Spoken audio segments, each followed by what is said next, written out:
In this week's Sunday Spotlight, a new honor for America's wounded warriors. So many of our veterans coming home disabled from Afghanistan and Iraq, injuries both visible and invisible. And today, the first memorial for all U.S. troops disabled in combat is opening in Washington. ABC's Bob Woodruff has the story. There are many monuments for soldiers who paid the ultimate price for America, but for those who have returned wounded from the war, this new tribute, 2 acres of glass and granite, is theirs. This is a memorial to living disabled veterans. It's the first and only of its type in Washington.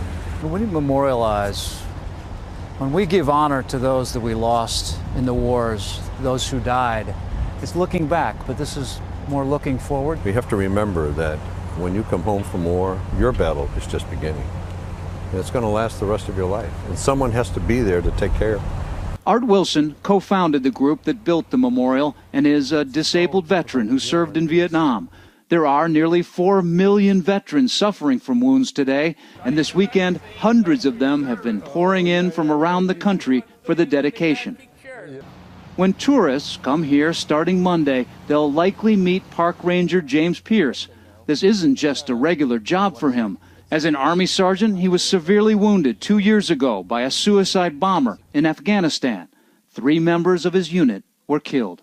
You're now in this position where you're a big advocate of this particular memorial. Now you're helping the other veterans that are following after you. To me, that's what it's all about.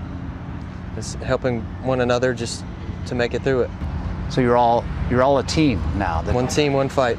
Surrounding the site are glass panels and bronze sculptures, many just outlines, symbolizing people not quite whole.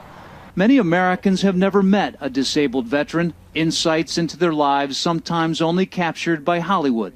Actor Gary Sinise has helped to raise the money to build the memorial, and he says his commitment to the wounded sparked with this film, Forrest Gump. I'm walking here!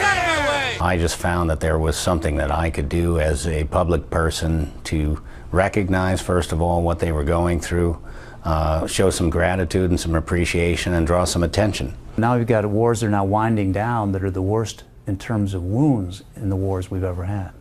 Yes, and we're gonna be feeling those residual effects from these wars for many, many years to come. I feel like all those soldiers, all those Marines, all those sailors, all those airmen, they should at least, at the very least, know that we are aware and that we care. And at this remarkable new site, they will.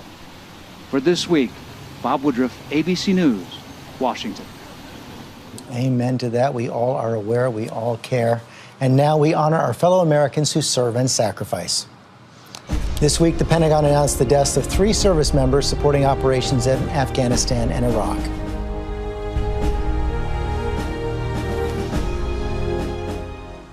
That's all for us today. Thanks for sharing part of your Sunday with us. Check out World News tonight. And the new political show from our sister network, Fusion, Midterm Mayhem, also premieres tonight. I'll see you tomorrow on GMA.